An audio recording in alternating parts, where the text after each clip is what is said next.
both give their deepest condolences. He's very compassionate man. The victims' families in the Uvalde shooting sitting down with the president and first lady. They showed compassion, and he listened to everything, and we listened to him. He shed some tears, we shed some tears.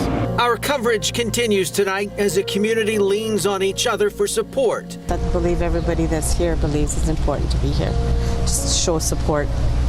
I mean, we all have children, we all have grandkids. I mean, it's a terrible loss. And children call for change. If we want to heal, we need some new rules, because if we don't change nothing, it's going to be the same and it's going to happen again and again.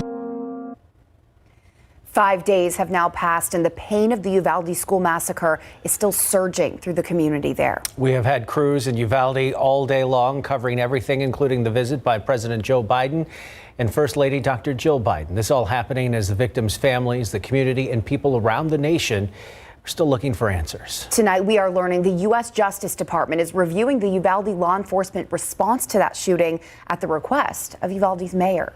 In a statement put out earlier today, Mayor Don McLaughlin said in part, quote, "I thank the U.S. Department of Justice for accepting my request to conduct an independent critical incident review of law enforcement's response to the mass shooting. I trust the assessment will be fair, transparent, and independent," end quote. As of right now, it is not clear how that review will be conducted or whether law enforcement officials will be compelled to cooperate in the review and when it might be completed. Our team coverage tonight in Uvalde continues, first starting with Steve Spriester, live from Uvalde's town square. Steve, we are hearing some of the most vocal about change in that community are some of the youngest. Yeah, and Tim, Courtney, we've been with you all day. We started our coverage here at 10 this morning, and then we saw a lot of people come from church services, including a church choir that actually sang for part of the morning. I have talked about the fact that what you notice when you come into Town Square Park here in Uvalde is just how quiet everything is. There are people that are talking on the outskirts of this park, but the closer they get to the candles and the crosses and the flowers that have been laid in memory of those who are lost in this tragedy, the more quiet it becomes as people are praying, people are meditating, contemplating, and that's really a lot of what you see. Another thing that I was taken by, a lot of families, and especially a lot of young people, 8, 9, 10, 11-year-olds, who are very clear that they are concerned about their future after this shooting. It's hard to think that in a couple of years I have to send her and know that you don't know what's going to happen. And I know it's scary for the parents. It's hard for them. And nobody knows. We don't know what they're going through. And to see those little faces on those crosses, it's not right. This should not have been something that happened. With her baby Isabella in her arms, a mother worries about the next generation. A generation very evident at this memorial. Children remembering children lost. An 11-year-old with a blunt message. I have dreams, don't kill me.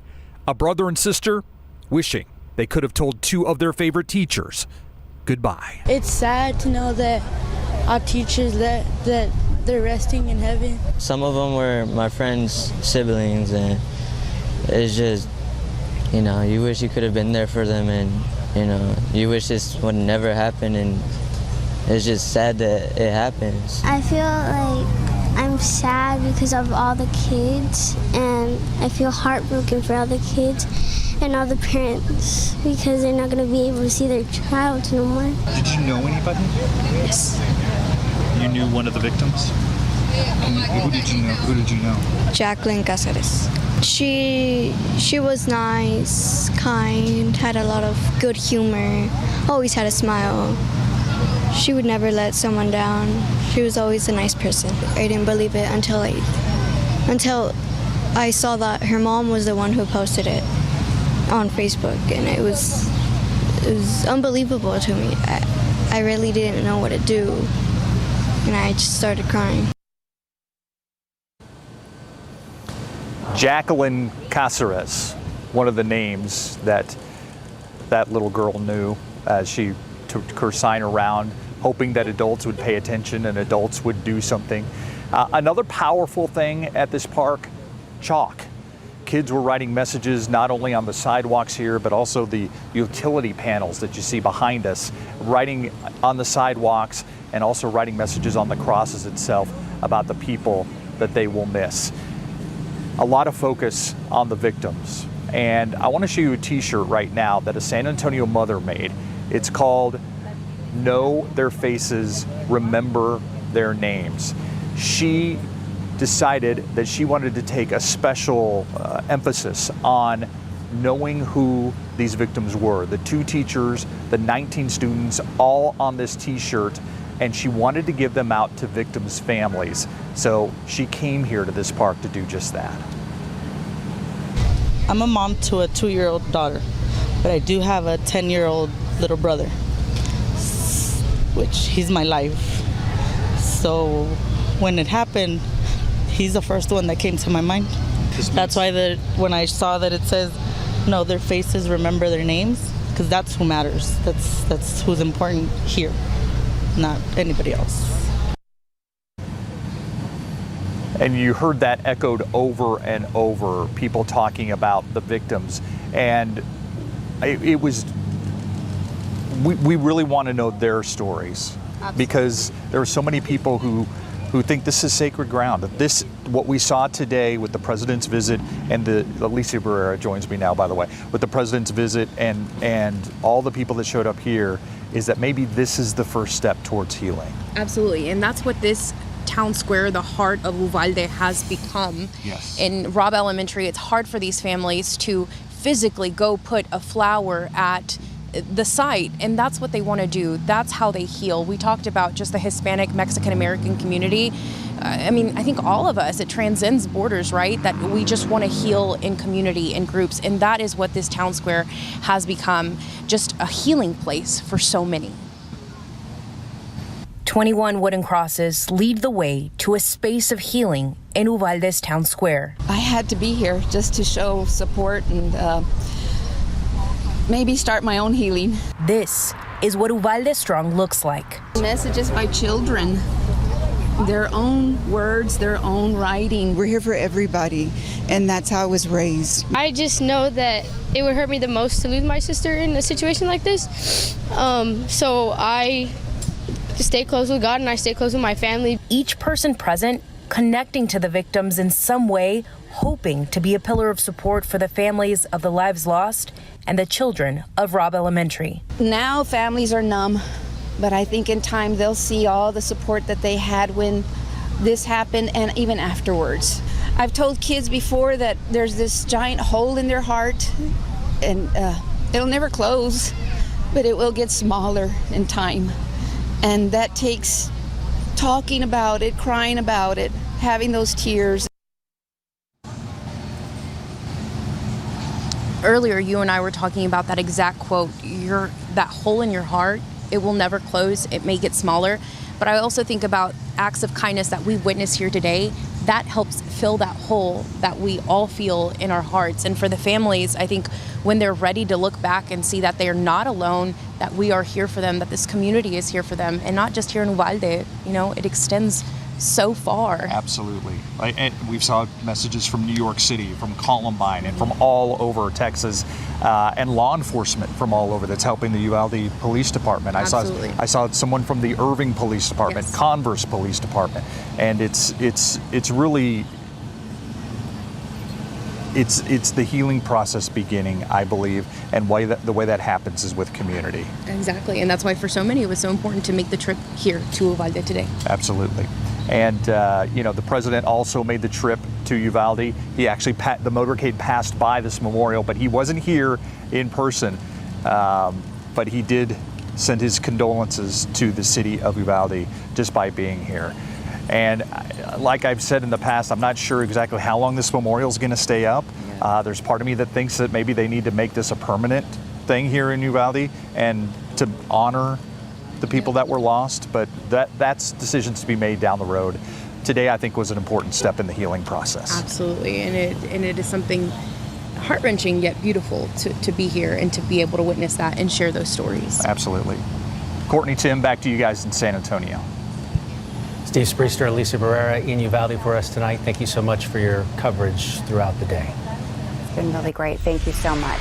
As we mentioned earlier, President Joe Biden and First Lady Dr. Jill Biden traveled from Delaware to San Antonio, then over to Uvalde. Yeah, they spent their visit, which included stops along the way, including a private meeting with the families of the victims. As the night team's Leigh Waldman shows us, the president met by crowds all along the way. Air Force One touched down at Kelly Airfield in San Antonio with President Joe Biden and First Lady Dr. Jill Biden. The couple shook the hands of Mayor Ron Nirenberg and military leaders before quickly loading onto Marine One to come to Uvalde. To have the president come down to the district is incredibly important for the healing of this country as we go forward. Their first stop, Robb Elementary, where the First Lady touched the photos of each of the 19 children killed and the 2 teachers. They were joined by the Uvalde CISD Superintendent, Dr. Hall Harrell, and Robb Elementary's principal, Mandy Gutierrez. Less than a mile away, President Biden and Dr. Jill Biden joined the community for Mass at Sacred Heart Catholic Church. Breaks your heart to happen here, what has happened here in our hearts. And we carry these people in our hearts, and our prayers go out to them too. Yes, and the church Mass was beautiful too. That we got to see the president. Crowds gathered outside of the church when it filled. Frances Estrada and her 7-year-old granddaughter Violet watched from outside. Uvalde is their home. I'm glad he's coming. I'm glad he's coming to support Uvalde. And I feel I'm just so sad. I can't explain.